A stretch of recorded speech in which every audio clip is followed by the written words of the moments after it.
कि भरत भैया भगवान को मनाने के लिए पूरी सेना लेकर के, वधवासियों को लेकर के, माता कौशल्या, कैकेयी सुमित्रा को लेके, जनक जी को लेकर के, सुनैना जी को लेकर के सब चित्रकूट पहुंचे।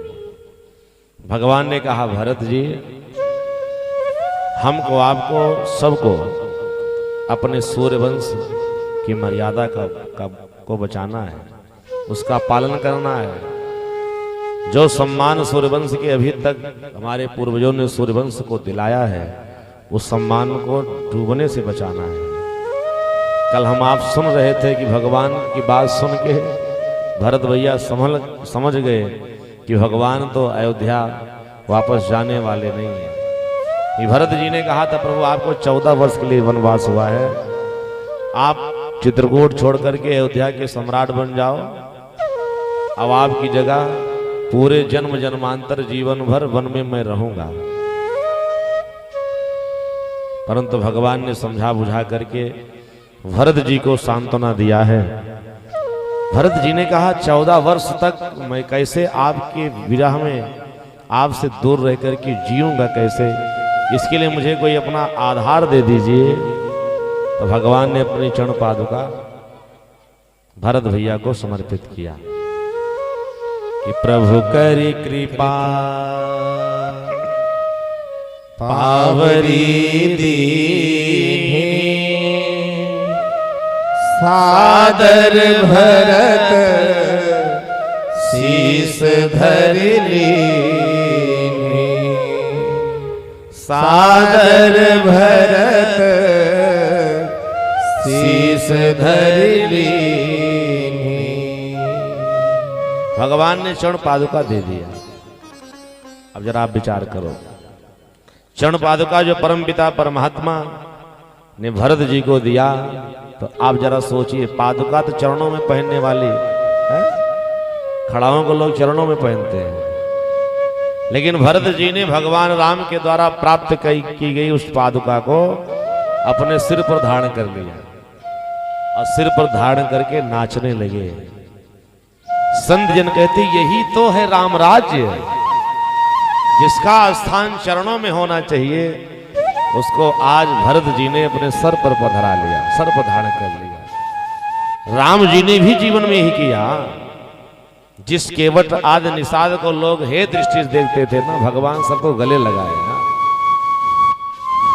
याद रखना, मुझे लगता है ना, इसीलिए सज्जनों, कितने लोग कहते भगवान 14 वर्ष तक वन में रहे, उसके बाद आने के बाद राज तिलक हुआ, राजा बने।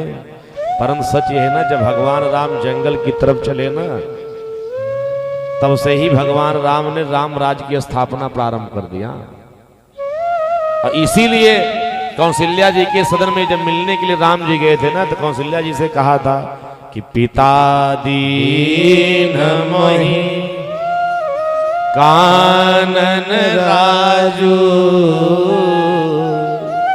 अजहाँ सब भांति मोर बड़का।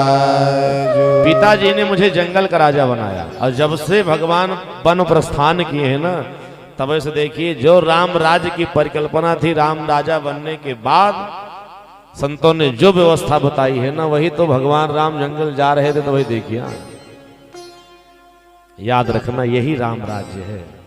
भरत जी ने अपने सिर पर उसको धारण किया। भरत जी ने नेत्र बंद किया। ये चरण पादुका, ये केवल भगवान के चरणों की खड़ाओं नहीं है। याद रखना, एक पादुका में उनको राम जी का साक्षात्कार होता है, दूसरी पादुका में सीता। ये भगवान ने पादुका के रूप में स्वयं आज मानो एक अवतार ले लिया हो। तो एक पादुका सीता और दूसरी पादुका राम। इतना सम्मान, इतना आदर देकर के भरत जी ने उसको सर पर धारण किया। समस्त अवधवासियों के साथ भरत भैया चित्रकूट से अयोध्या के लिए प्रस्थान करते हैं। और जब अवधवासी चित्रकूट से अयोध्या के लिए जाने लगे, तो भगवान राम के नेत्रों से जल की अश्रुधारा बहने लगी। तन मन बचन मगी अनुरागा, धीर धुरंधर धीर त्यागा धीर धुरंधर धीरज त्यागा तन मन बचन उमगी अनुरागा धीर धुरंधर धीरज त्यागा धीर धुरंधर धीरज त्यागा। भगवान जो धैर्यवान थे ना, आज अपने धीरज का त्याग करके भगवान के नेत्रों से अश्रु की धारा बहने लगी। धन्य है भरत। याद रखना, अयोध्या की सत्ता मिलने के बाद वो कहता अगर अयोध्या का राज मुझे मिल जाएगा तो अयोध्या रसातल में चली जाएगी। बड़ा भाई छोटे भाई के लिए सत्ता त्याग दे रहा है और छोटा कहता है कि मुझे सत्ता चाहिए नहीं।